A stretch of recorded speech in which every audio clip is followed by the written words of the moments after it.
نہ ریجس نہ نجاست، نہ 11 اماموں میں کوئی اختلاف نظر آتا ہے۔ آپ نہیں دکھا سکتے کہ امام حسن کا اختلاف امام حسین سے ہو، امام حسین کا اختلاف مولا زین العابدین سے ہو، مولا زین العابدین کا اختلاف نہیں۔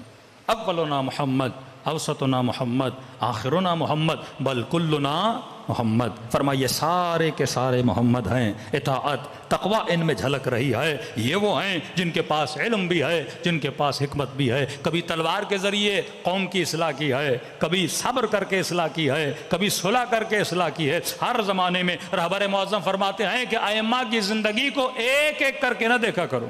انہوں نے کتاب لکھی ہے انسان 250 سالے، 250 سالہ انسان، پہلے امام سے لے کر آخری امام تک انہوں نے ایک انسان کی صورت میں پیش کیا۔ امیر المومنین نے اپنی ڈیوٹی پوری کی، امام حسن کو دیا۔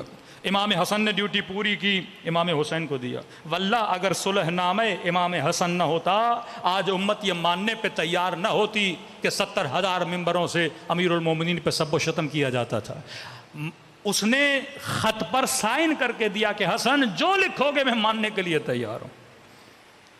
شرائط کہ ہمیں جزیہ دو گے، سادات کو زندانوں سے نکالو گے، ممبروں سے امیر المومنین کا سب و شتم بند کرو گے۔ یہ اور بات ہے کہ ایک بھی شرط نامے پہ عمل نہ کیا گیا، یعنی لکھ کر اور بعد میں مان کر یہ بتایا کہ یہ سارے کام ہوتے تھے۔ بعض اوقات چہروں سے نقاب اتارنے کے لیے کئی کام کیے جاتے ہیں۔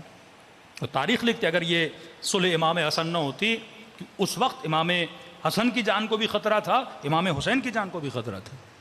سلسلے امامت چلانا ہے۔ بعض مومنین سمجھتے ہیں ہر چیز معجزے سے چلتی ہے، نہیں میرے عزیز۔ امیر المومنین کے گھر پہ حملہ ہوا، روایت کے جملے مولا فرماتے مجھے یہ خطرہ تھا، ڈر تھا کہ حسنین ان کے قدموں میں آ کے کہیں دنیا سے نہ چلے جائیں۔ امامت کو بھی بچانا ہے، پیغام رسالت کو بھی بچانا ہے۔ جنگوں میں احتیاط سے امیر المومنین اپنے بچوں کو بھیجتے تھے۔ وہ میں نے بتایا محمد ابن حنفیہ کا واقعہ۔ یہ نسل بڑھنی ہے امام حسن سے اور امام حسین سے۔ بیٹی امام حسن کی، بیٹا امام حسین کا، آپس میں شادی کرتے ہیں، پھر امام زین العابدین کی نسل آگے بڑھتی ہے۔ حسن و حسین کی نسل سے نسل امامت چلی ہے۔ اور آخری امام کو خدا نے پردے غیب میں کیوں ڈالا؟ کیونکہ آخری ہدایت کا ایک وسیلہ بچا ہے، حجت خدا حضرت مہدی سلام اللہ علیہ۔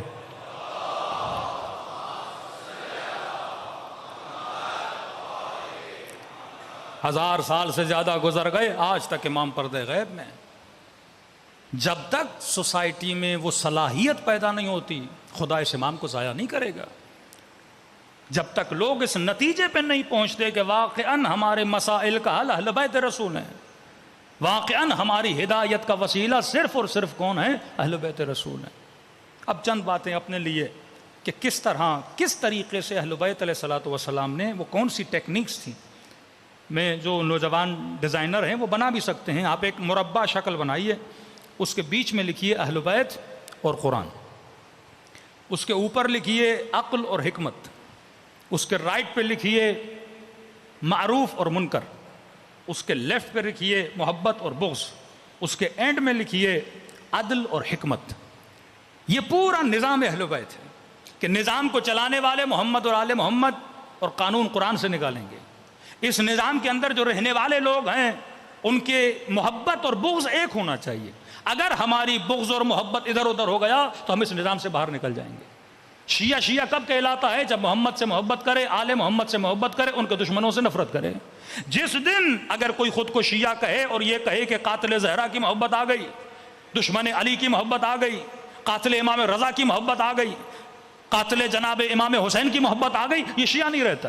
یہی تو باریک لائن ہے جو اس سسٹم اور اس نیٹ ورک کے اندر رہتے ہیں، ان کا بغض اور ان کی نفرت ایک ہو۔ انی سلم لمن سالمکم وحرب لمن حاربکم۔ مولا جس سے آپ محبت کرتے ہیں اس سے محبت کرتے ہیں، جس سے آپ نفرت کرتے ہیں اس سے ہم نفرت کرتے ہیں۔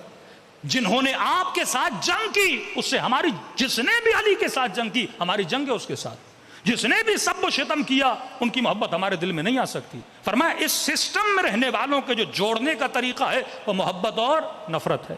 ان کی بقا اس سسٹم میں یہ تب سروائیو کر سکتے ہیں جب ان کے اندر لآمر بالمعروف وانہی عن المنکر۔ ایک امام بتائیے جس کی قبر پہ جائیں آپ یہ اشہد انک قد اقمت الصلاۃ وآتیت الزکاۃ وامرت بالمعروف ونہیت عن المنکر۔ المعروف، معروف کیا ہے؟ ما امرتم بہ، جس کا آپ نے کہا ہم کریں گے۔ والمنکر ما نہیتم عنہ، جس سے آپ نے روکا ہم رک جائیں گے۔ اب اس سسٹم میں یہ چیز، نتیجے سسٹم کیا ہے؟ حکومت امام زمانہ۔ حکومت امام زمانے میں کیا ہے؟ عدل بھی ہوگا، حکمت بھی ہوگا۔ اگر ہمارے معاشرے میں، ہمارے گھروں میں امر بالمعروف ہو، بیٹی کو کہو جو مولا نے کہا کر، بیٹے کو کہو جو حسین نے کہا انجام دے، جس سے امیر المومنین نے روکا رک جا، اور محبت کا معیار اپنی ذات نہ بنا کہ میری بیٹی کو تکلیف دی، میرے بیٹے کو تکلیف دی، میرا مال چوری کر لیا، میرے پیسے کھا گیا لہٰذا میں نفرت کروں۔ نہیں، حق ہے واپس لو، نفرت نہ کر۔ آپ کو تکلیف دی ہے، درد اپنے دل میں رکھ، نفرت نہ کر۔ نفرت کا معیار اہل بیت علیہ الصلوۃ والسلام، قابل نفرت صرف وہی ہے جس نے علی سے نفرت کی، جس نے تبت یدا ابی لہب وتب۔